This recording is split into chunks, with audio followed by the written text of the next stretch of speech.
A photograph shows a dartboard with a few darts stuck to the board on is sticking into the bullseye. Exhibit 9.1 Credit Jeff Turner Flickr / Attribution 2 Generic CC by 2. 0. Learning outcomes.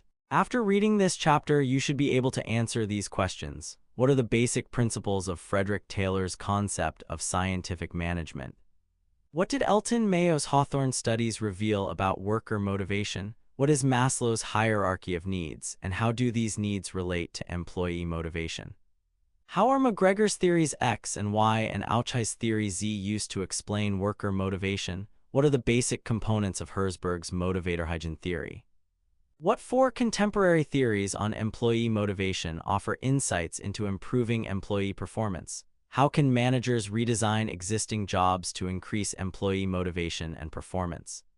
What initiatives are organizations using today to motivate and retain employees? Exploring business careers. Chuck Kaplan, Shana Corporation. Chuck Kaplan loves music and playing in a band, but he does not work in the music industry. He works for Shana Corporation, a global supplier of telecommunications networking equipment, software, and services. Kaplan spends his days leading a team to help customers solve business problems by updating and creating revenue through their networks, the process of modernizing and monetizing networks. He also plays music with OTN Speedwagon, Shana's all-employee band. OTN Speedwagon was created after Kaplan thought the entertainment at a corporate function was cheesy. He and 3 others took the idea of creating an employee band to their boss, and OTN Speedwagon was born. Its name comes from the networking technology Shana implements, Optical Transport Network, and the rock band REO Speedwagon. Its members are from all over the globe. The band is made up of employees from multiple departments, time zones, and countries. Members include an executive administrative assistant in London, England, a CTO in Dallas, Texas, sales system engineers in Dallas, Texas, and St. Louis, Missouri, an account manager in Denver, Colorado, senior managers in Baltimore, Maryland, and New York, a sales consultant in Atlanta, Georgia, vice presidents in Atlanta, Georgia, and Dallas, Texas, and a materials management leader in Ottawa, Canada. When playing with the band, they set aside their job titles and focus on producing award-winning music. OTN Speedwagon performs songs in a variety of styles and enjoys performing whenever and wherever opportunity exists. A highlight is the opportunity to compete at the Fortune Battle of the Corporate Band, a competition for all employee bands. OTN Speedwagon won the event 1 year, beating 7 other corporate bands. 2 members also walked away with individual awards, Best Guitarist and Best Horns. Producing great music together is not easy. Everyone knows one person being off-tempo or off-key can ruin a song. Because the band members have different job responsibilities and live in separate countries, they are rarely together. Scheduling live rehearsals is a major challenge, and they often happen only the day of or day before an event. The band is up to the challenge, though, and harnesses technology to solve the problem. The members discuss songs to sing enough for a multi-hour show, and pick a key for each song that fits the lead vocalist. One member makes an MP3 soundtrack for each song and shares it and lyrics with the others through a secure file-sharing system. Everyone spends hours practicing to the soundtracks, alone, but hard work and dedication pay off. When the band finally is together, often one time through is enough to perfect each song. Opportunities and benefits such as being part of the band pay dividends for Shana, certified as a great place to work. Band members say trust in each other to do each person's part makes the band a success. Everyone knows what to do and does it, and that level of trust transfers back to the workplace. Members have built trust in coworkers, knocked down walls, and become more collaborative. The experience has brought the employees together, some meeting for the first time at rehearsal, and made the company seem more like a family. Bonus benefit: corporate events are much more entertaining. Sources.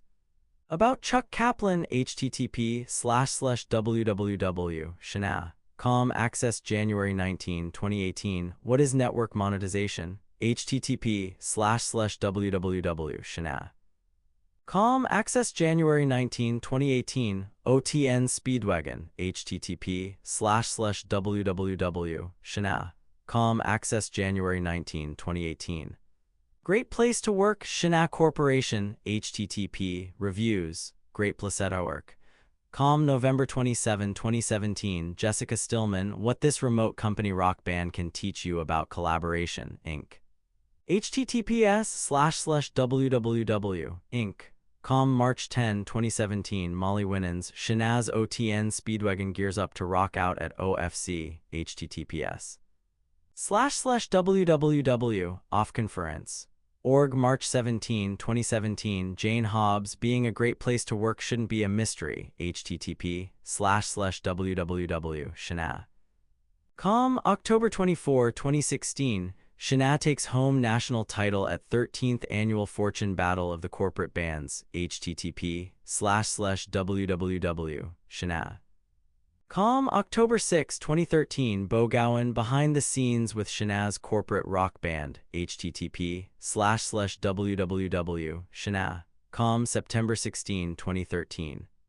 This chapter details motivational theory, both historically and currently, and applies that theory to the business world, where motivation, whether in the form of a rock band or not, is a key to success.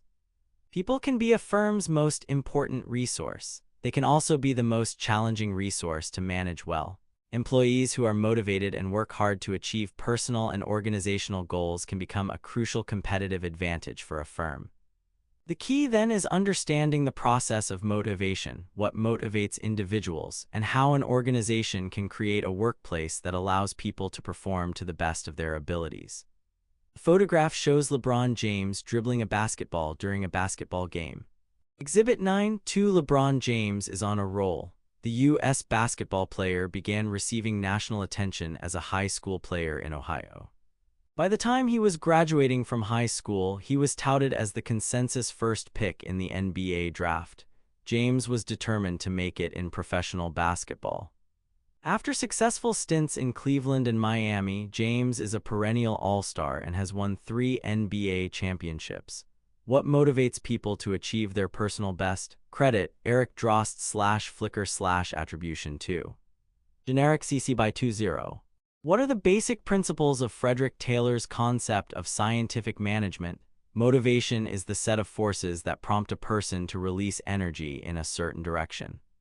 As such, motivation is essentially a need and want-satisfying process. A need is best defined as the gap between what is and what is required. Similarly, a want is the gap between what is and what is desired.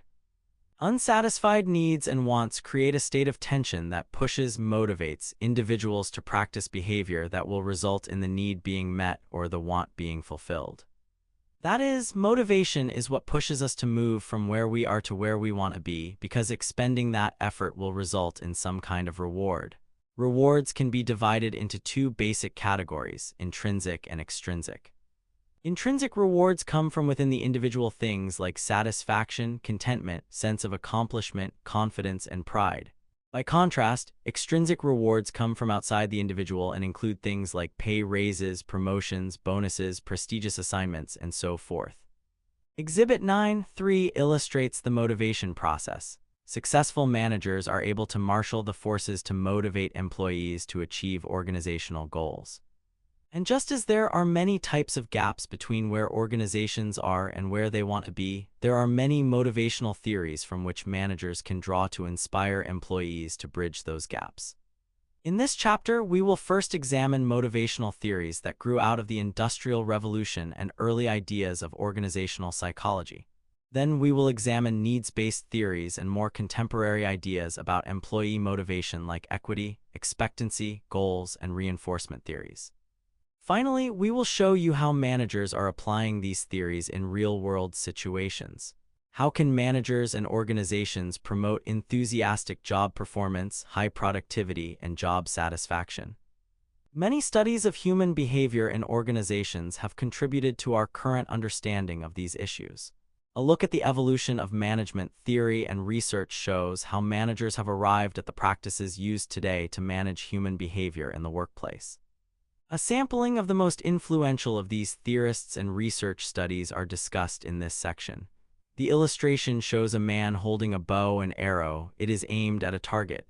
There are 2 thought bubbles above the man. The first is extrinsic motivators, shown as money. The second is intrinsic motivators, shown as a thumbs up. Between the man and the target, there is a bracket that reads, gap between where we are and where we want to be.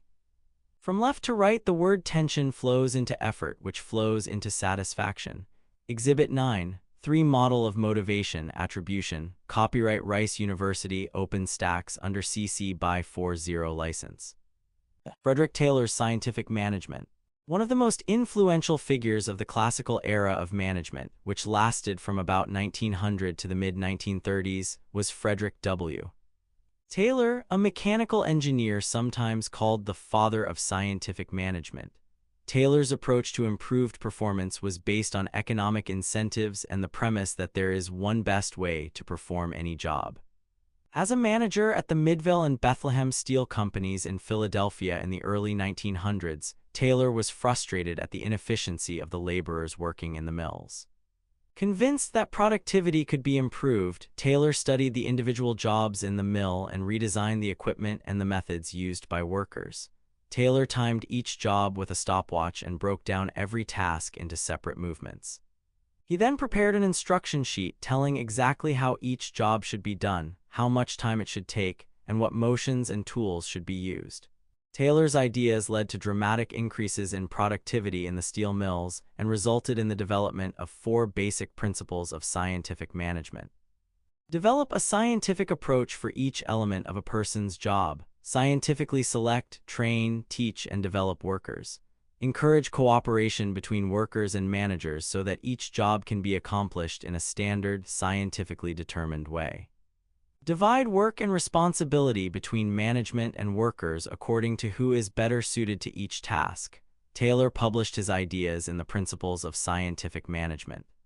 His pioneering work vastly increased production efficiency and contributed to the specialization of labor and the assembly line method of production. Taylor's approach is still being used nearly a century later in companies such as UPS, where industrial engineers maximize efficiency by carefully studying every step of the delivery process, looking for the quickest possible way to deliver packages to customers.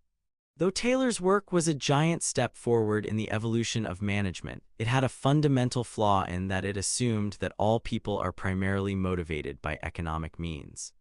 Taylor's successors in the study of management found that motivation is much more complex than he envisioned.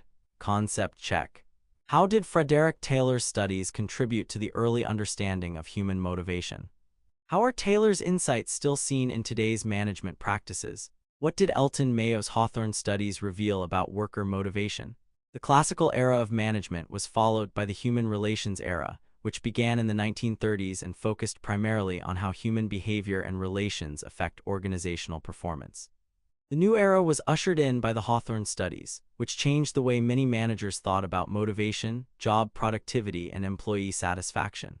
The studies began when engineers at the Hawthorne Western Electric plant decided to examine the effects of varying levels of light on worker productivity, an experiment that might have interested Frederick Taylor.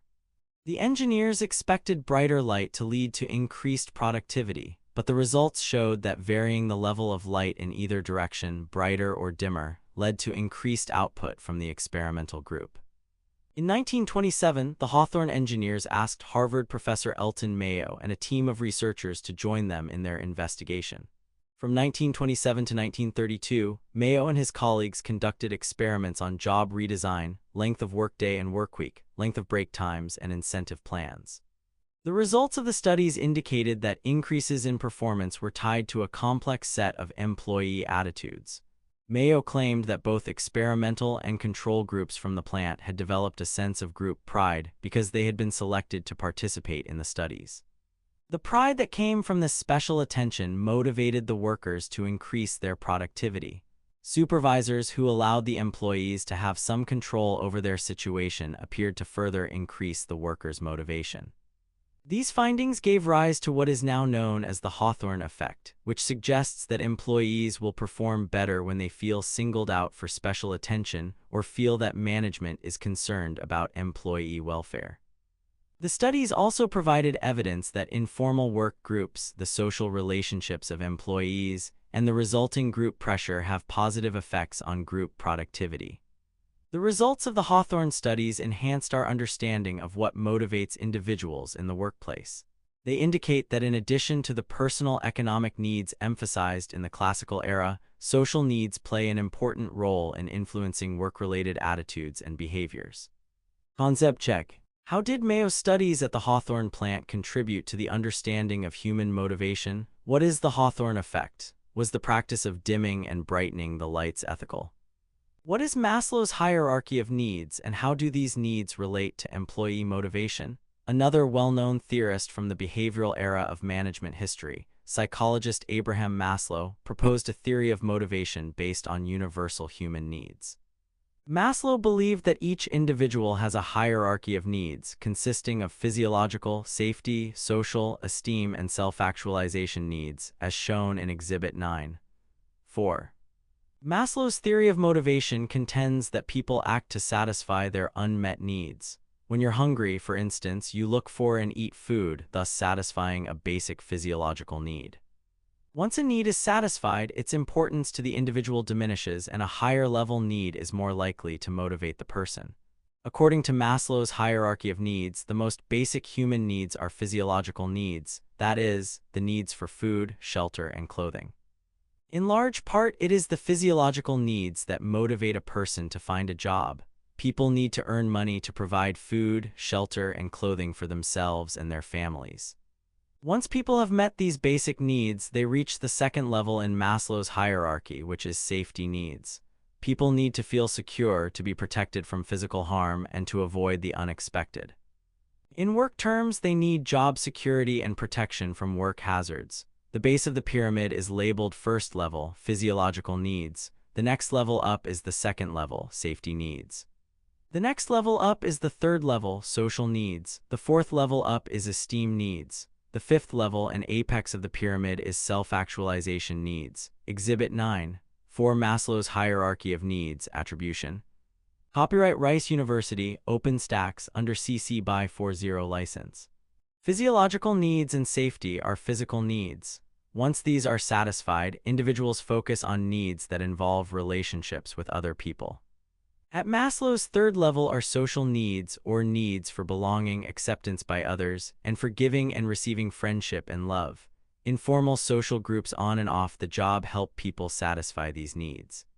At the fourth level in Maslow's hierarchy are esteem needs, which are needs for the respect of others and for a sense of accomplishment and achievement. Satisfaction of these needs is reflected in feelings of self-worth. Praise and recognition from managers and others in the firm contribute to the sense of self-worth. Finally, at the highest level in Maslow's hierarchy are self-actualization needs, or needs for fulfillment, for living up to one's potential, and for using one's abilities to the utmost. In order to give you a better understanding of how Maslow's hierarchy applies in the real business world, let's look at a detailed example about Wegmans supermarkets. When you think of your first choice job, you probably aren't thinking about working in a supermarket. With grueling hours, low pay, and annual turnover often approaching 100%, supermarkets are generally not considered the best places to work, unless you work at Wegmans, which has been on Fortune's best company to work for every year since the list started, earning Wegmans a spot on Fortune's Great Place to Work Legends list. Part of what makes Wegmans successful is the company's attention to its employees' needs at all levels of Maslow's hierarchy. The company pays above market wages. The sous chef at a Pittsburgh store used to work for Thomas Keller's French Laundry in Napa Valley, and talent like that doesn't come cheap. And until 2003, Wegmans paid 100% of its employees' medical insurance premiums, physiological needs. Wegmans' most comparable competitor has a turnover rate of about 19%, which doesn't even come close to Wegmans' 5%. More than half of Wegmans' store managers began working there in their teens, safety needs. Because employees stay so long, the Wegmans culture has become stronger and more ingrained over time. Edward McLaughlin, director of Cornell's Food Industry Management program, says, "When you're a 16-year-old kid, the last thing you want to do is wear a geeky shirt and work for a supermarket. But at Wegmans, it's a badge of honor. You are not a geeky cashier. You are part of the social fabric, social needs." One Sarah Goggins, a 19-year-old college student, was recently complimented on the display she helped prepare for the store's French-inspired patisserie by Danny Wegman himself, Esteem Needs. Sarah keeps a photo of her and Danny Wegman behind the counter. Maria Benjamin used to bake chocolate meatball cookies to celebrate coworkers' birthdays. They were so popular that she asked Danny Wegman if the store would sell them in the bakery department. He said yes, and it did. Employees like Sarah and Maria are routinely recognized for their contributions to the company, esteem needs. Wegmans has spent over $54 million for college scholarships to more than 17,500 full and part-time employees over the past 20 years. Top management thinks nothing of sending store department managers on training expeditions. A cheese manager might take a 10-day trip to visit and study cheesemakers in London, Paris, and Italy. A wine manager might take a company-sponsored trip through the Napa Valley. Self-actualization needs. 2. As you can see from this extended example, Wegmans works hard to meet its employees' needs at all levels. Maslow's theory is not without criticism, however. Maslow claimed that a higher-level need was not activated until a lower-level need was met. He also claimed that a satisfied need is not a motivator. A farmer who has plenty to eat is not motivated by more food, the physiological hunger need. Research has not verified these principles in any strict sense. The theory also concentrates on moving up the hierarchy without fully addressing moving back down the hierarchy. Despite these limitations, Maslow's ideas are very helpful for understanding the needs of people at work and for determining what can be done to satisfy them. Concept check. What is Maslow's hierarchy of needs and how does it help in understanding human motivation? What are some criticisms of Maslow's hierarchy? How are McGregor's theories X and Y and Auchai's theory Z used to explain worker motivation? Douglas McGregor, one of Maslow's students, influenced the study of motivation with his formulation of two contrasting sets of assumptions about human nature, Theory X and Theory Y. The Theory X management style is based on a pessimistic view of human nature and assumes the following: the average person dislikes work and will avoid it if possible. Because people don't like to work, they must be controlled, directed, or threatened with punishment to get them to make an effort. The average person prefers to be directed, avoids responsibility, is relatively unambitious, and wants security above all else. This view of people suggests that managers must constantly prod workers to perform and must closely control their on-the-job behavior. Theory X managers tell people what to do, are very directive, like to be in control, and show little confidence in employees. They often foster dependent, passive, and resentful subordinates. In contrast, a Theory Y management style is based on a more optimistic view of human nature and assumes the following: work is as natural as play or rest. People want to and can be self-directed and self-controlled and will try to achieve organizational goals they believe in. Workers can be motivated using positive incentives and will try hard to accomplish organizational goals if they believe they will be rewarded for doing so. Under proper conditions, the average person not only accepts responsibility but seeks it out. Most workers have a relatively high degree of imagination and creativity and are willing to help solve problems. Managers who operate on Theory Y assumptions recognize individual differences and encourage workers to learn and develop their skills. An administrative assistant might be given the responsibility for generating a monthly report. The reward for doing so might be recognition at a meeting, a special training class to enhance computer skills, or a pay increase. In short, the Theory Y approach builds on the idea that worker and organizational interests are the same. It is not difficult to find companies that have created successful corporate cultures based on Theory Y assumptions. In fact, Fortune's list of 100 best companies to work for and the Society for Human Resource Management's list of great places to work are full of companies that operate using a Theory Y management style. Starbucks, J.M. Smucker, SAS Institute, Whole Foods Market, and Wegmans are all examples of companies that encourage and support their workers. Jennings, a biotechnology firm listed on America's Best Places to Work 5 times, has a culture that celebrates success in all aspects of its business. Employees can reward colleagues with on-the-spot awards for extraordinary effort. According to the company's former CEO, Robert Mayer, Jennings is truly unique among U.S. companies of any size. It is a model for innovation, teamwork, and productivity, and a direct result of our work hard, play hard, change the world philosophy. Investing in our employees has always been good business for Jennings. 3. Theory Z. William Auchai, pronounced Ochi, a management scholar at the University of California, Los Angeles, has proposed a theory that combines U.S. and Japanese business practices. He calls it Theory Z. Table 9.1 compares the traditional U.S. and Japanese management styles with the Theory Z approach. Theory Z emphasizes long-term employment, slow career development, moderate specialization, group decision-making, individual responsibility, relatively informal control over the employee, and concern for workers. Theory Z has many Japanese elements, but it reflects U.S. cultural values. In the past decade, admiration for Japanese management philosophy that centers on creating long-term relationships has declined. The cultural beliefs of groupthink, not taking risks, and employees not thinking for themselves are passé. Such conformity has limited Japanese competitiveness in the global marketplace. Today, there is a realization that Japanese firms need to be more proactive and nimble in order to prosper. It was that realization that led Japanese icon Sony to name a foreigner as the CEO of Japan's most famous company. Over the years, Sony's performance has declined, until in April 2005, the company posted its biggest loss ever. Nobuki Idai, the former CEO who inherited Sony's massive debts and stagnant product lines, realized his strategy wasn't working, so he became determined to appoint a successor who would be able to transform Sony from the lumbering giant it had become back into the forward-thinking company it had been. Idai tapped Sir Howard Stringer, a Welsh-born American who had been running Sony's U.S. operations. In doing so, Idai hoped to shock company insiders and industry analysts alike.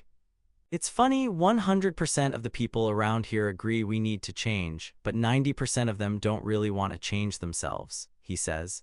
"So I finally concluded that we needed our top management to quite literally speak another language." After 7 years as CEO, Stringer assumed the position of chairman and appointed Kazuhiro Hirai as president and chief executive officer. 4. Differences in management approaches. Factor traditional U.S. management. Japanese management theory Z, combination of U.S. and Japanese management. Length of employment relatively short-term, workers subject to layoffs if business is bad. Lifetime, layoffs never used to reduce costs. Long-term but not necessarily lifetime, layoffs inappropriate, stable, loyal workforce, improved business conditions don't require new hiring and training. Rate of evaluation and promotion relatively rapid. Relatively slow by design, managers thoroughly trained and evaluated. Specialization in a functional area. Considerable, worker acquires expertise in single functional area minimal. Worker acquires expertise in organization instead of functional areas moderate. All experience various functions of the organization and have a sense of what's good for the firm rather than for a single area. Decision-making on individual basis, input from all concerned parties, group decision-making for better decisions and easier implementation. Responsibility for success or failure assigned to individual, shared by group assigned to individual. Control by manager, very explicit, informal, more implicit, and informal, relatively informal but with explicit performance measures. Concern for workers focuses on work-related aspects of worker's life, extends to whole life of worker. Is relatively concerned with workers' whole life, including the family. Table 9.1 Sources, comparison of traditional U.S. and Japanese management styles with the Theory Z approach. Based on information from Jerry D. Johnson, Austin College. Dr. Johnson was a research assistant for William Auchai. William Auchai, Theory Z, Avon, 1982. Concept check. How do the Theory X, Theory Y, and Theory Z management styles differ? What are the basic components of Herzberg's motivator hygiene theory? Another important contribution to our understanding of individual motivation came from Frederick Herzberg's studies, which addressed the question, what do people really want from their work experience? In the late 1950s, Herzberg surveyed numerous employees to find out what particular work elements made them feel exceptionally good or bad about their jobs. The results indicated that certain job factors are consistently related to employee job satisfaction, while others can create job dissatisfaction. According to Herzberg, motivating factors, also called job satisfiers, are primarily intrinsic job elements that lead to satisfaction. Hygiene factors, also called job dissatisfiers, are extrinsic elements of the work environment. A summary of motivating and hygiene factors appears in Table 9.2. One of the most interesting results of Herzberg's studies was the implication that the opposite of satisfaction is not dissatisfaction. Herzberg believed that proper management of hygiene factors could prevent employee dissatisfaction, but that these factors could not serve as a source of satisfaction or motivation. Good working conditions, for instance, will keep employees at a job but won't make them work harder, but poor working conditions, which are job dissatisfiers, may make employees quit. According to Herzberg, a manager who wants to increase employee satisfaction needs to focus on the motivating factors or satisfiers. A job with many satisfiers will usually motivate workers, provide job satisfaction, and prompt effective performance. But a lack of job satisfiers doesn't always lead to dissatisfaction and poor performance. Instead, a lack of job satisfiers may merely lead to workers doing an adequate job rather than their best. A photograph shows a car with a large, fuzzy, pink mustache attached to the front grille of the car. Exhibit 9. 5. Flexibility has been a competitive advantage for ride-sharing companies like Uber and Lyft. Companies' flexible work hours have been appealing to many workers who appreciate the flexibility that these jobs provide, either as a full-time job or a way to make supplemental income. According to Herzberg's motivator hygiene theory, what effect might Uber and Lyft's work environment have on employee? Credit: Alfredo Mendez /Flickr /attribution 2 generic CC by 2. 0. Although Herzberg's ideas have been widely read and his recommendations implemented at numerous companies over the years, there are some very legitimate concerns about Herzberg's work. Although his findings have been used to explain employee motivation, in fact his studies focused on job satisfaction, a different, though related, concept from motivation. Other criticisms focus on the unreliability of Herzberg's methodology, the fact that the theory ignores the impact of situational variables, and the assumed relationship between satisfaction and productivity. Nevertheless, the questions raised by Herzberg about the nature of job satisfaction and the effects of intrinsic and extrinsic factors on employee behavior have proved a valuable contribution to the evolution of theories of motivation and job satisfaction. Herzberg's motivating and hygiene factors, motivating factors, hygiene factors, achievement company policy, recognition supervision, work itself working conditions, responsibility interpersonal relationships at work. Advancement salary and benefits, growth job security, Table 9.2. Concept check: what is Herzberg's theory and how does it relate to an understanding of motivation? How can a manager use an understanding of Herzberg's theory to motivate employees? What are the limitations of Herzberg's theory? What 4 contemporary theories on employee motivation offer insights into improving employee performance? The early management scholars laid a foundation that enabled managers to better understand their workers and how best to motivate them. Since then, new theories have given us an even better understanding of worker motivation. 4 of these theories are explained in this section: the expectancy theory, the equity theory, the goal-setting theory, and reinforcement theory. Expectancy theory. One of the best supported and most widely accepted theories of motivation is expectancy theory, which focuses on the link between motivation and behavior. According to expectancy theory, the probability of an individual acting in a particular way depends on the strength of that individual's belief that the act will have a particular outcome, and on whether the individual values that outcome. The degree to which an employee is motivated depends on 3 important relationships shown in Exhibit 9.6. The link between effort and performance, or the strength of the individual's expectation that a certain amount of effort will lead to a certain level of performance. The link between performance and outcome, or the strength of the expectation that a certain level of performance will lead to a particular outcome. The link between outcomes and individual needs, or the degree to which the individual expects the anticipated outcome to satisfy personal needs. Some outcomes have more valence or value for individuals than others do. A process is shown as words connected by arrows. The diagram starts with the word effort and an arrow points to performance. An arrow points from here to the word outcome. An arrow points from here to the words individual needs. Arrows labeled expectancy point to each of the arrows between words in the process. Exhibit 9.6. How expectations can lead to motivation, attribution. Copyright Rice University, OpenStax, under CC by 40 license. Equity theory. Another contemporary explanation of motivation, equity theory is based on individuals' perceptions about how fairly they are treated compared with their coworkers. Equity means justice or fairness, and in the workplace it refers to employees' perceived fairness of the way they are treated and the rewards they earn. For example, imagine that after graduation you were offered a job that paid $55,000 a year and had great benefits. You'd probably be ecstatic, even more so if you discovered that the coworker in the next cubicle was making $45,000 for the same job. But what if that same colleague were making $59,000 for the same job? You'd probably think it unfair, particularly if the coworker had the same qualifications and started at the same time as you did. Your determination of the fairness of the situation would depend on how you felt you compared to the other person or referent.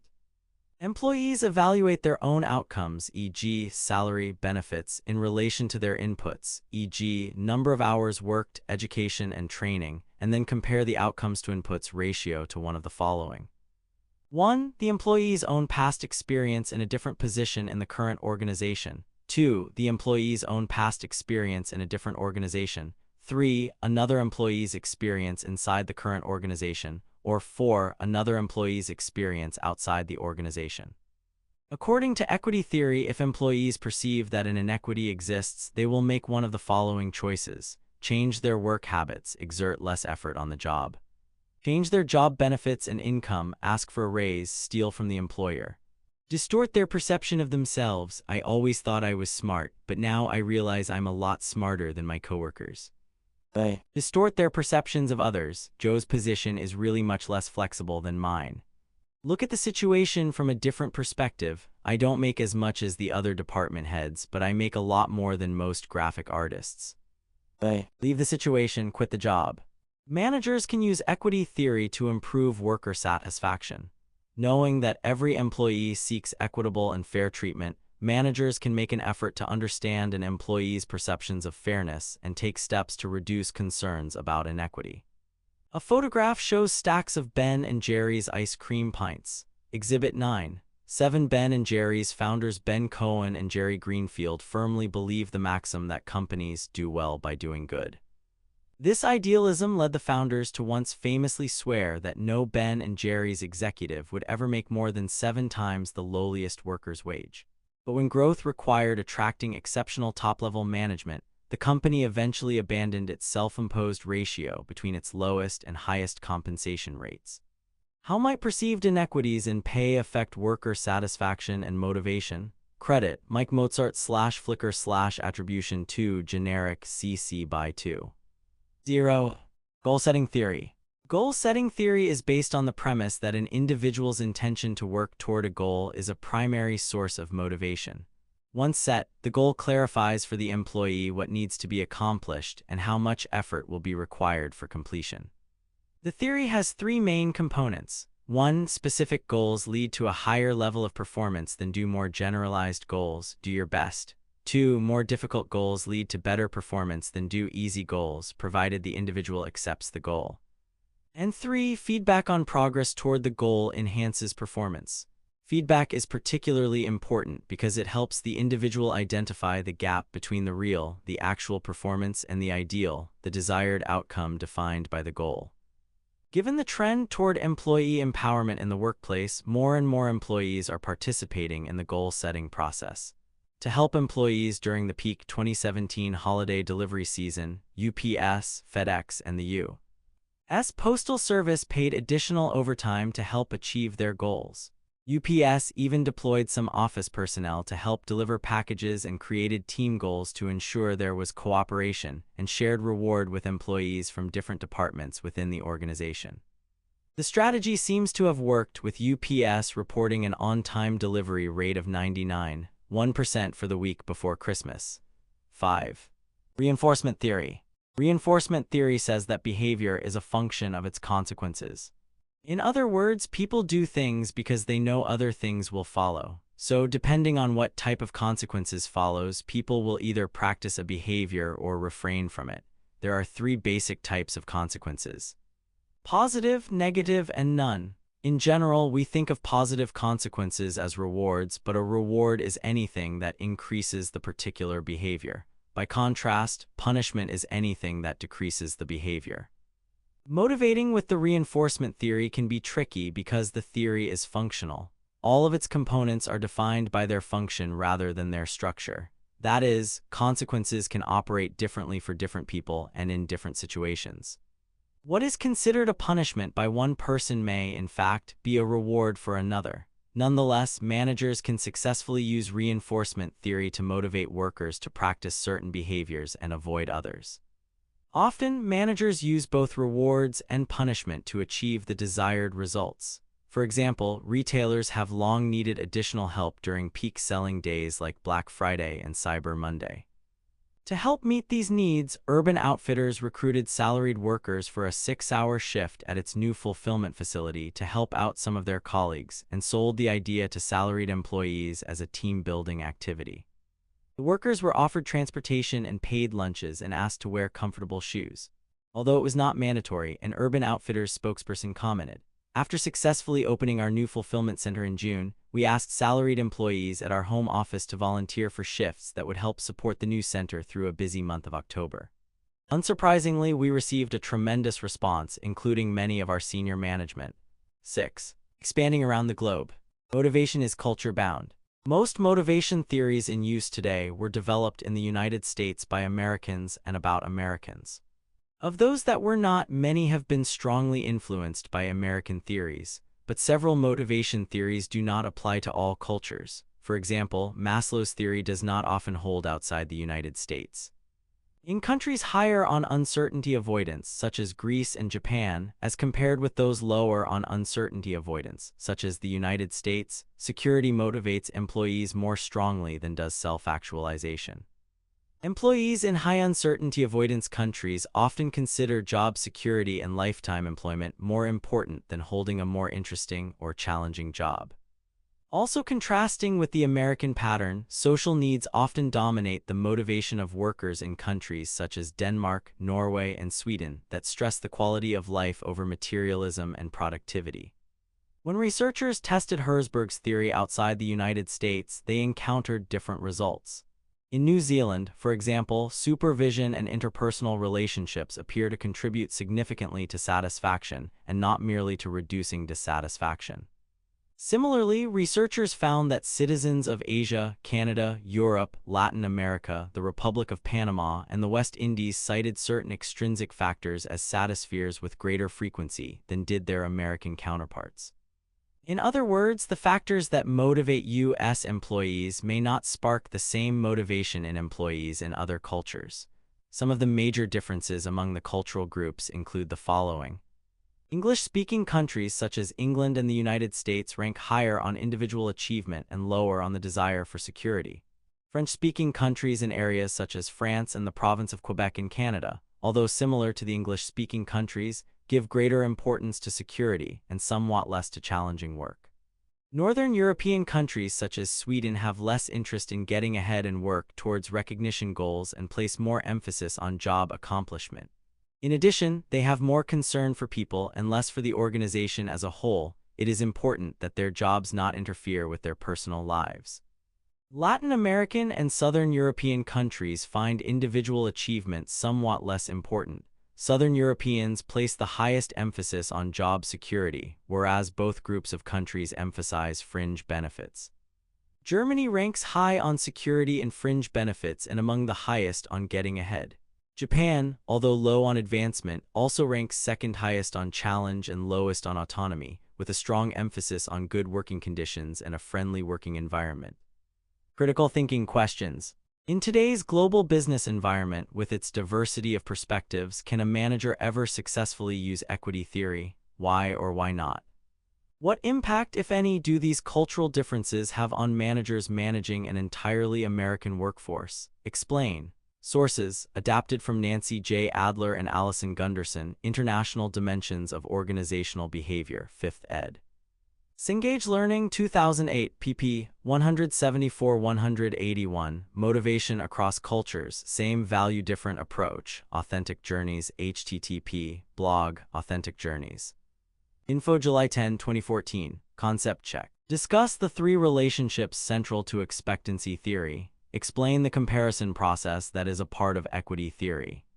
How does goal-setting theory contribute to our understanding of motivation? What are the main elements of reinforcement theory? How can managers redesign existing jobs to increase employee motivation and performance?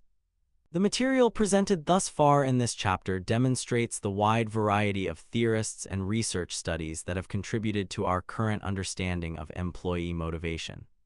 Now we turn our attention to more practical matters, to ways that these concepts can be applied in the workplace to meet organizational goals and improve individual performance. Motivational job design. How might managers redesign or modify existing jobs to increase employee motivation and performance? The following three options have been used extensively in the workplace. Job enlargement. The horizontal expansion of a job, increasing the number and variety of tasks that a person performs, is called job enlargement. Increasing task diversity can enhance job satisfaction, particularly when the job is mundane and repetitive in nature. A potential drawback to job enlargement is that employees may perceive that they are being asked to work harder and do more with no change in their level of responsibility or compensation. This can cause resentment and lead to dissatisfaction. Job enrichment. Job enrichment is the vertical expansion of an employee's job, whereas job enlargement addresses the breadth or scope of a job. Enrichment attempts to increase job depth by providing the employee with more autonomy, responsibility, and decision-making authority. In an enriched job, the employee can use a variety of talents and skills and has more control over the planning, execution, and evaluation of the required tasks. In general, job enrichment has been found to increase job satisfaction and reduce absenteeism and turnover. Job rotation. Also called cross-training, job rotation is the shifting of workers from one job to another. This may be done to broaden an employee's skill base or because an employee has ceased to be interested in or challenged by a particular job. The organization may benefit from job rotation because it increases flexibility in scheduling and production, and because employees can be shifted to cover for absent workers or changes in production or operations. It is also a valuable tool for training lower-level managers in a variety of functional areas. Drawbacks of job rotation include an increase in training costs and decreased productivity while employees are getting up to speed in new task areas. Work scheduling options. As companies try to meet the needs of a diverse workforce and retain quality employees while remaining competitive and financially prosperous, managers are challenged to find new ways to keep workers motivated and satisfied. Increasingly popular are alternatives to the traditional work schedule, such as flextime, compressed workweek, 4-day workweek, telecommuting, and job sharing. One option for employees who want an adjustable schedule is flextime, in use at 57% of U.S. companies. 7 Flextime allows employees to decide what their work hours will be. Employees are generally expected to work a certain number of hours per week, but have some discretion as to when they arrive at work and when they leave for the day. Another option for employees who want to maximize their leisure hours, indulge in 3-day weekends, and avoid commuting during morning and evening rush hours is the compressed workweek. Employees work the traditional 40 hours but fit those hours into a shorter workweek. Most common is the 440 schedule, where employees work 4 10-hour days a week. Organizations that offer this option claim benefits ranging from increased motivation and productivity to reduced absenteeism and turnover. According to the Society for Human Resource Management, 29% of U.S. companies offered employees a compressed workweek in 2017, down from 35% in 2013. One of the reasons for the downward trend may be the increasing popularity of a 4-day workweek. 8. In 2017, the Society for Human Resource Management began tracking the popularity of a 4-day workweek, offered in 13% of U.S. companies. In this option, employees work only 4 days a week, the same as a compressed workweek, but work 32 hours or less. The year before, Amazon announced a pilot project that allows some tech teams in their human resources department to work fewer hours for 75% of pay, but retain the same benefits as full-time employees. In contrast, Tower Paddle Boards made permanent its pilot of reducing the workday to only 5 hours for the entire company. Employees retain the same pay and obligations as before, so are challenged to be more productive in less time. In addition, the company started a 5% profit-sharing plan. Founder Stefan Arstel says he expected to lose some revenue for a bit, but that didn't happen. Revenue the first year was up 40%. 9. Telecommuting is a work scheduling option that allows employees to work from home via a computer that is linked with their office, headquarters, or colleagues. Often employers will use a mix of these scheduling options depending on the situation. Jacqueline Policrew was a group leader in Intel's management engineering unit who worked a compressed schedule. She worked Monday through Thursday, and on 2 of those days she telecommuted from her home. On the other 2 days she worked a flexible schedule, sometimes getting to the office at 6 a.m. so she could be home when her children came home from school. Her former manager Dan Enloe was a U.S. Navy reservist and divorced dad, so he also used Intel's flexible schedule to meet his military and family needs. 10. He sees the flexible scheduling as a key motivator for Intel's employees.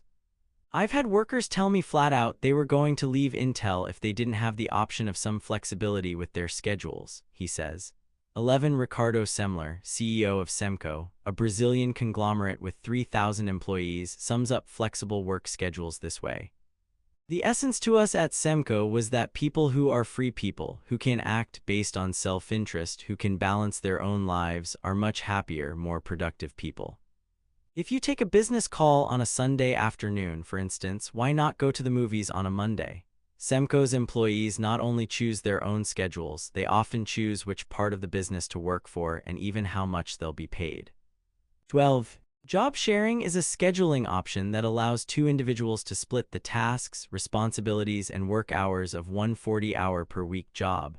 Though used less frequently than flextime and the compressed workweek, this option can also provide employees with job flexibility. The primary benefit to the company is that it gets 2 for the price of 1. The company can draw on 2 sets of skills and abilities to accomplish 1 set of job objectives. Mary Kay Stewart is an account executive at a broadcasting company in Austin, Texas. After her doctor warned her that the stress of her 100-mile commute could shorten her life, she pursued job sharing. She teamed up with a former coworker and each works 3 days a week, working together on Wednesdays. Job sharing is a great solution to keeping people from burning out and preventing turnover, says Melissa Nicholson. She believes in the power of job sharing so much that, after years of doing it herself, she founded WorkMuse to help companies set up job share arrangements. Not all partnerships have been successful, she admits, but when they are, she loves having the ability to be flexible and for the workers to cover each other and support each other. I'm able to just not think about email or work for 4 days a week, she said. That's just an impossibility for most people. 13. Although each of these work scheduling options may have some drawbacks for the sponsoring organizations, the benefits far outweigh the problems. The number of companies offering flexible work options has grown, and the trend is expected to continue. Recognition and empowerment. All employees have unique needs that they seek to fulfill through their jobs. Organizations must devise a wide array of incentives to ensure that a broad spectrum of employee needs can be addressed in the work environment, thus increasing the likelihood of motivated employees. A sampling of these motivational tools is discussed here. Formal recognition of superior effort by individuals or groups in the workplace is one way to enhance employee motivation. Recognition serves as positive feedback and reinforcement, letting employees know what they have done well and that their contribution is valued by the organization. Recognition can take many forms, both formal and informal. Some companies use formal awards ceremonies to acknowledge and celebrate their employees' accomplishments. Others take advantage of informal interaction to congratulate employees on a job well done and offer encouragement for the future. Recognition can take the form of a monetary reward, a day off, a congratulatory email, or a verbal pat on the back. Recognition does not have to come from superiors to be meaningful, however. At The Motley Fool, a financial services company dedicated to helping people invest better, employees use the app You Earned It to recognize the contributions of coworkers. In the app, employees are given gold to spend by thanking or complimenting one another along with a statement of what the recipient did to earn it. The The recipients cash in the gold for real prizes or gift cards. Employees say this type of recognition may be better than management recognition. 14. Employee empowerment, sometimes called employee involvement or participative management, involves delegating decision-making authority to employees at all levels of the organization, trusting employees to make the right decision. Employees are given greater responsibility for planning, implementing, and evaluating the results of decisions. Empowerment is based on the premise that human resources, especially at lower levels in the firm, are an underutilized asset. Employees are capable of contributing much more of their skills and abilities to organizational success if they are allowed to participate in the decision-making process and are given access to the resources needed to implement their decisions. Netflix removes obstacles from employees' paths to success by eliminating policies and procedures to show its trust in employee decision-making, including in decisions about expenses and vacations. Netflix hires fully formed adults and tells them to use their best judgment to act in the company's best interest. The company believes employees will be more productive if not bound by processes. As a result of following these practices, Netflix is noted among companies 40% more productive than others. 15. Economic incentives. Any discussion of motivation has to include the use of monetary incentives to enhance performance. Currently, companies are using a variety of variable pay programs such as piece rate plans, profit sharing, gain sharing, stock options, and bonuses to encourage employees to be more productive. Unlike the standard salary or hourly wage, variable pay means that a portion of an employee's pay is directly linked to an individual or organizational performance measure. In piece rate pay plans, for example, employees are paid a given amount for each unit they produce, directly linking the amount they earn to their productivity. Profit-sharing plans are based on overall company profitability. Using an established formula, management distributes some portion of company profits to all employees. Gain-sharing plans are incentive programs based on group productivity. Employees share in the financial gains attributed to the increased productivity of their group. This encourages employees to increase productivity within their specific work area regardless of the overall profit picture for the organization as a whole. One well-known approach to monetary incentives is the award of stock options, or giving employees the right to purchase a given amount of stock at below-market prices. Stock can be a strong motivator because those who receive the options have the chance to make a lot of money. Government tax incentive changes have affected how much equity stock companies offer each year, indicating that stock options are declining in popularity. 16. One popular incentive is the bonus. A bonus is simply a one-time lump sum monetary award. In many cases, employees receive bonuses for achieving a particular performance level, such as meeting or exceeding a sales quota, and it is not uncommon for bonuses to be substantial. Google created a Founders Award and once gave $12 million in restricted stock to the winners, a huge spot bonus for great work on a project. For line and staff employees, bonuses can add up to 3 to 5% of their annual pay. For middle managers, that figure rises to the low double-digit percentage range. For executives, specifically senior executives, bonuses can constitute up to 50% of their annual compensation. That's not to say that small bonuses aren't good motivators. Google discovered the large range in values for the award created jealousy instead of fostering better teamwork. Based on employee input, Google changed from monetary awards to experiential awards such as gifts and trips, and everyone was happier. 17. Spot bonuses allow companies to target employees that impact the bottom line and can help motivate average employees. Sarah Clausen received her first bonus from Dallas-based Associa, a property management company, for overseeing the rollout of video-based town halls. It really creates a feeling that your work is being valued and appreciated, she says. It definitely leads me to want to stay here and do a good job. 18. Regardless of their size, bonuses are replacing the raise as the way companies compensate employees for a job well done and motivate them to perform at even higher levels. That is because bonuses can vary according to outcomes. Financial incentives that allow variability in compensation to reflect an individual employee's contribution are generally known as pay-for-performance programs. One of the many companies that use pay-for-performance programs is Allstate, which assigns employees individual performance one of 5 grades. The size of an employee's bonus depends on his or her grade. For example, one worker may receive a bonus of 5% of her annual pay, but the worker in the next cubicle doing the exact same job, though less efficiently or productively, may receive only 2%. The pay-for-performance approach can also be used for CEOs. Tesla announced that CEO Elon Musk's compensation could be worth up to $8 billion over the next 10 years or nothing. Musk's compensation is tied to the market capitalization of the company. 19. The percentage of annual payroll companies commit for pay-for-performance bonuses has fluctuated slightly in recent years, but remains above 12% and is expected to continue. 20. Concept check. Explain the difference between job enlargement and job enrichment. What are the 4 work scheduling options that can enhance employee performance? Are all employees motivated by the same economic incentives? Explain. What initiatives are organizations using today to motivate and retain employees? This chapter has focused on understanding what motivates people and how employee motivation and satisfaction affect productivity and organizational performance. Organizations can improve performance by investing in people. In reviewing the ways companies are currently choosing to invest in their human resources, we can spot 4 positive trends. 1. Education and training. 2. Employee ownership. 3. Work-life benefits. And 4. Nurturing knowledge workers. All of the companies making Fortune's annual list of the 100 best companies to work for know the importance of treating employees right. They all have programs that allow them to invest in their employees through programs such as these and many more.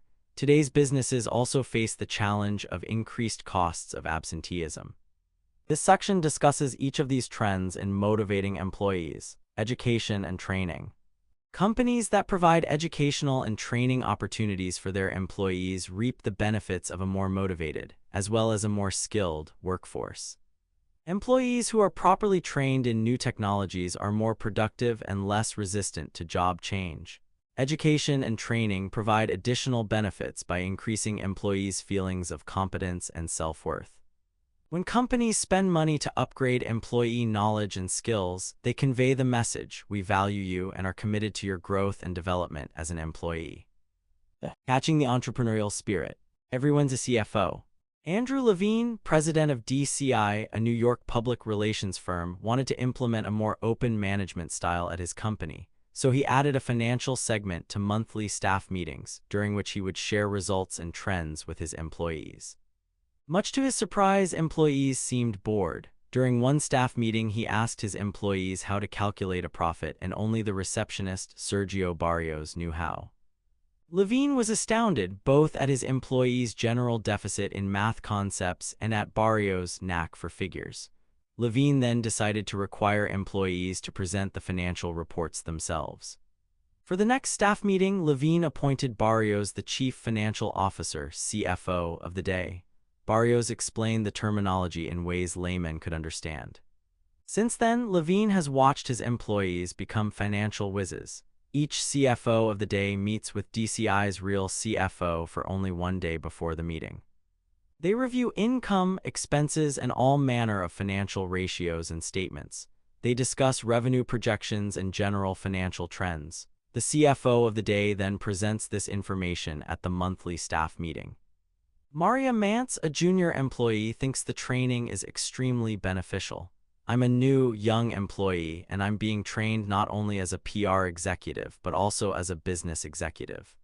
When Mance's turn came around, she stood before 30 of her colleagues and began detailing accounts and asking her audience to refer to the revenue table in their handouts. She asked if anyone knew what the 5 clients who showed an increase in activity had in common, and awarded the coworker who knew the answer. They were all performance-based accounts with a gift card to a local sandwich shop. Then she opened the floor for debate by asking, "Is that a good thing or a bad thing?" CFO of the day has definitely been a good thing for DCI, which has been profitable ever since Levine instituted the program. Employees stay an average of 5 years, up from 2.5 years before the program. And customers are also sticking around longer. The length of the client relationship has doubled to over 4 years. Levine has embraced the lessons of open management or participative management pioneered by Jack Stack and Springfield Remanufacturing Corporation. Whether the term is CFO for a day, participative or open book management, or great game of business, the goal is to teach employees about business, thereby engaging them in the business. Companies that embrace these practices believe employees will be more productive if they understand financials and feel like owners. And in the example of DCI, employees are no longer bored during the financial review section of the monthly meeting. Sources: Peter Carbonara, Small Business Guide, What Owners Need to Know About Open Book Management, Forbes, https://www.forbes.com, access January 19, 2018.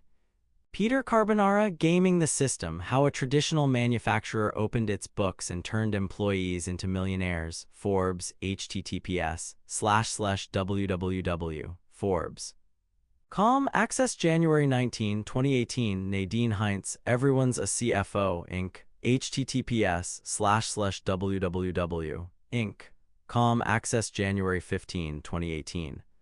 Bill Foch and John Case, The Business Case for Open Book Management, Forbes, https://www.forbes.com, access January 19, 2018. Louis Mosca, The Dangers of Opening Your Books to Employees, Forbes, https://www.forbes.com, access January 19, 2018. Critical Thinking Questions. Do you think a CFO of the Day program is a good idea for all companies? Why or why not? How comfortable would you be leading the financial discussion at a monthly staff meeting? What could you do to improve your skills in this area? Employee ownership. A trend that seems to have leveled off is employee ownership, most commonly implemented as employee stock ownership plans or ESOPs. ESOPs are not the same as stock options, however. In an ESOP, employees receive compensation in the form of company stock. Recall that stock options give employees the opportunity to purchase company stock at a set price, even if the market price of the stock increases above that point. Because ESOP employees are compensated with stock, over time they can become the owners of the company, an attractive exit strategy for current owners seeking a smooth transition. Behind employee ownership programs is the belief that employees who think like owners are more motivated to take care of customers' needs, reduce unnecessary expenses, make operations smoother, and stay with the company longer. A photograph shows an employee's workstation with a glass half filled with beer. Exhibit 9. 8 companies sometimes create unusual perks to help attract and retain talented workers. Timberland employees receive a $3,000 subsidy to buy a hybrid automobile. Worthington Industries offers workers on-site haircuts for just $4. And at SC Johnson, retirees receive a lifetime membership to the company fitness center. One company even has a beer tap that it offers after 3 p.m. every Friday to get workers off to a relaxing weekend. What trends are emerging in the ways companies seek to motivate workers and keep them happy on the job? Credit, new Yahoo/Flickr/attribution 2 generic CC by 2. 0. According to the National Center for Employee Ownership, there are roughly 6,717 ESOPs in the United States, with a total of 14 million participants. 21. Despite changes in tax laws that resulted in a decrease in the number of publicly traded companies with ESOPs and the closure of dubious plans, the amount of stock held by ESOPs continues to increase. 22. Multiple studies over 30 years conclude definitively that employee ownership results in a powerful competitive tool when combined with participative management. 23. ESOPs, however, also have drawbacks. The biggest concern is that some employees have so much of their nest eggs tied to their company's ESOP. If the company's performance starts to decline, they risk losing a significant portion of their wealth. This is what happened at Piggly Wiggly Carolina, a chain of grocery stores. Business started to decline. Employee and retirees watched as senior management made decisions to raise prices and then sell stores. The share value started declining each year, losing 90% of its value, until employees received notice the company did not have enough value to pay distributions that year. The notice stated that trustees planned to continue selling assets in the hope of making future payments. Former employees filed a lawsuit alleging senior management decisions resulted in lining their own pockets at the cost of the company's value. 24. Still, many companies successfully implement ESOPs. Axia Home Loans, a national residential mortgage lender based in Seattle, experienced record-breaking production and was able to attract top talent in the first year after creating its ESOP. After taking questions from non-managing shareholders about exit strategies, Gellert Dornay, president and CEO, looked into an ESOP and thought it would fit with the company's innovative and forward-thinking culture. Studies show that employee-owned companies experience increased employee satisfaction, retention, and productivity gains, Dornay said, adding, "An ESOP rewards employees who contribute to the company's success by allowing them to share in the company's future increase in value." 25. So what enables one company with an ESOP, such as Axia Home Loans, to be more successful than another, such as Piggly Wiggly? It has a lot to do with the way companies treat employees. You can't just call an employee an owner and expect them to respond positively. You have to do something to make them feel like an owner and then involve them as owners. Piggly Wiggly illustrates that employee ownership is not a magic elixir. When employees run the company, our decision methodology is different. Everything is in the primary best interest of the shareholders, who are the employees, Dornay said. 26. Work-life benefits. In another growing trend in the workplace, companies are helping their employees to manage the numerous and sometimes competing demands in their lives. Organizations are taking a more active role in helping employees achieve a balance between their work responsibilities and their personal obligations. The desired result is employees who are less stressed, better able to focus on their jobs, and therefore more productive. One tool companies are using to help their employees achieve work-life balance is the sabbatical. Sabbaticals can be traced back to the need for an incentive that would attract potential faculty members to Harvard University in the late 1800s. Today, sabbaticals can mean time off of a month or more, paid or unpaid. In today's business environment, companies are juggling cutting costs and increasing profits while simultaneously battling to keep employees motivated and positive about work. Sabbaticals can be an important tool to help managers achieve this balancing act. Reports vary on whether the use of sabbaticals is rising or declining, but all agree that everyone benefits when employees take them. 27. One benefit is that employees return refreshed and recharged. Morris Financial Concepts, Inc., a small financial planning firm, offers all full-time employees a paid, month-long sabbatical every 5 years. Kyra Morris, president and owner, says employees were working during vacations, even when discouraged not to. They are required to unplug during sabbaticals. Morris says sabbaticals work for both millennials and older employees and are a great recruiting tool. 28. Zillow, the online real estate giant, offers 6-week half-paid sabbaticals to employees at all levels of the organization after 6 years. Amy Bohutinsky, Zillow Group's chief operating officer, says the company wants to reward long-term employees, encourage them to have a life outside of work, and have them come back recharged. 29. Another benefit is the opportunity to learn new skills, which can be an alternative to layoffs. Buffer, a social media management platform, avoided laying off an employee by creating a 12-week, in-house sabbatical at 50% pay for him to learn new skills the company needed to successfully transition into another department. Learning sabbaticals fit the company's value of self-improvement. 30. Nurturing knowledge and learning workers. Most organizations have specialized workers, and managing them all effectively is a big challenge. In many companies, knowledge workers may have a supervisor, but they are not subordinates. They are associates. Within their area of knowledge, they are supposed to do the telling. Because knowledge is effective only if specialized, knowledge workers are not homogeneous, particularly the fast-growing group of knowledge technologists such as computer systems specialists, lawyers, programmers, and others. And because knowledge work is specialized, it is deeply splintered. A knowledge-based workforce is qualitatively different from a less skilled workforce. Increasingly, the success, indeed the survival of every business will depend on the performance of its knowledge workforce.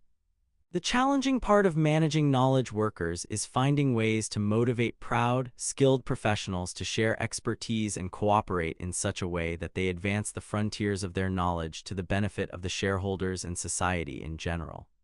To achieve that auspicious goal, several companies have created what they call communities of practice. The photograph shows a woman using markers to color with a child. Exhibit 9. 9 employers seeking to stem the rising tide of absenteeism are developing innovative, flexible benefits for their employees. SC Johnson offers workers on-site childcare and in-house doctor and paternity leave. Prudential allows employees to take time off to care for sick children and elderly parents. Hewlett-Packard boasts a range of flexible work options to fit employees' hectic lives. Do flexible options and benefits adequately address the root causes of absenteeism? Credit: Maryland Gov Pick/Flickr Attribution 2 Generic CC by 2. 0. Coping with the rising costs of absenteeism. With today's companies trying to do more work with fewer employees, managers must be attentive to two major trends that affect the performance and morale of their employees: absenteeism and turnover. According to the Bureau of Labor Statistics, the absence rate for full-time workers has remained relatively steady in recent years, slightly below 3% for absences due to the employee's own illness, injury, or medical problems. Child care problems, other family or personal obligations, civic or military duty, and maternity or paternity leave. 31 every day, almost 3% of the full-time workforce does not show up for work, and this costs companies billions per year. 32 However, not all reasons for unscheduled absences are genuine. Career Builder, a global end-to-end human capital solutions company, reports that 40% of unscheduled absences in 2017 were due to employees calling in sick when not. The top 2 reasons employees gave were a doctor's appointment and just didn't feel like going to work. Needing to relax, needing to catch up on sleep, running errands, catching up on housework, and plans with family and friends were also listed. 33. While some employees are taking a day off, employees covering for unscheduled absences are pushed to do more. The result is lower productivity and lower morale, especially if chronic absenteeism is not addressed. In addition to an attendance policy, offering incentives for attendance, wellness programs, employee assistance programs, and other benefits that show care for employees can lower absenteeism rates. 34. Managing change. Using communities of practice to motivate knowledge workers. Communities of practice (COPI) have been so named since the early 1990s as a way to motivate knowledge workers. One company that has experienced tremendous success with COPS is Schlumberger Limited, an oilfield services company with nearly $28 billion in annual revenue. As with all COPS, what Schlumberger calls Eureka groups are comprised of similar professional employees from across the entire organization. Employees participate in one or more of 284 Eureka groups ranging from chemistry to oil well engineering. Before the establishment of the communities, Schlumberger's engineers, physicists, and geologists worked well on individual projects, but the company was ignorant of how to help its employees develop the professional sides of their lives. Since the company sells services and expertise, motivating and cultivating its knowledge workers was a critical success factor. Former CEO Ewan Baird felt he had tried everything to manage and motivate the company's technical professionals, and failed. That's when he decided to let them manage themselves. He ordered Schlumberger veteran Henry Edmondson to implement communities of practice. Schlumberger's Eureka communities have been a tremendous success and helped the company leverage its knowledge assets. Today, self-created CVs are posted on the company's internal website, allowing employees across the 85 countries where the company operates to consult the resume of nearly every company employee to find someone with a particular area of knowledge or expertise. Another reason the Eureka groups are so successful is that they are completely democratic. Participating employees vote on who will lead each community. An employee who is backed by his or her manager and at least one other community member can run for a term of office that lasts 1 year. The elected leaders of Schlumberger's Eureka communities cost the company about $1 million a year. Compared with other knowledge initiatives, it's a cheapie, said Edmondson. John Afalaka, a geological engineer who was a Schlumberger business development manager in Nigeria, stood for election to the head of the company's rock characterization community, a group of more than 1,000 people who are experts in determining what might be in an underground reservoir. He beat an opponent and spent 15 to 20% of his time organizing the group's annual conference and occasional workshops, overseeing the group's website, coordinating subgroups, and so forth. Retired CEO Andrew Good says the self-governing feature is crucial to the Eureka community's success. Technical professionals are often motivated by peer review and peer esteem, he says, implying that stock options and corner offices aren't sufficient. The election of leaders, he says, ensures the integrity of peer judgments. Schlumberger's use of Co-PS is known worldwide. The company has been cited a dozen times in the European MAKE Most Admired Knowledge Enterprises study and declared the overall winner 3 times, most recently in 2017. Critical thinking questions. How do you think communities of practice help companies like Schlumberger manage in dynamic business environments? Although communities of practice are commonly thought of in regard to knowledge workers, could they successfully motivate other employees as well? Why do you think as you do? Sources: Rory L. Chase, 2017 European Most Admired Knowledge Enterprises MAKE Report, Telios, The Know Network, http://www. The Knowledge Business, com, Access January 24, 2018, Schlumberger cited for knowledge management, https://www, slb. Com, Access January 24, 2018, 2016 Annual Report, Schlumberger Limited, 2017, John Afalaka, https://www, Zoominfo. Com, Access January 24, 2018, Resflow Services Company Limited, http://www, Resflow. Com, Access January 24, 2018. Olivia Pulcinelli, Reemerged Energy Co. hires Halliburton exec, names former energy CEOs to board, Houston Business Journal, https://www, BizJournals. Com, Access January 24, 2018. Another trend related to employee morale and absenteeism is turnover. The number of employees who are job searching is on the rise. A recent Gallup survey found that 51% of current employees are looking to leave their current job, but an IBM survey found only 16% are actively seeking new employment. 35. Both figures are great cause for concern. A high rate of turnover can be expensive and dampen the morale of other employees who watch their colleagues leave the company. The biggest reasons behind increasing turnover rates: career opportunities elsewhere and to get away from a bad manager. 36. High rates of turnover or absenteeism at the management level can be destabilizing for employees who need to develop specific strategies to manage a steady flow of new bosses. High rates of turnover or absenteeism at the employee level compromises the company's ability to perform at its highest levels. In order to stay competitive, companies need to have programs in place to motivate employees to come to work each day and to stay with the company year after year. Concept check. What benefits can an organization derive from training and educational opportunities and stock ownership programs? Why are sabbaticals growing in popularity as work-life balance tools? How are knowledge workers different from traditional employees? Why are absenteeism and turnover rates increasing, and what is the impact on companies?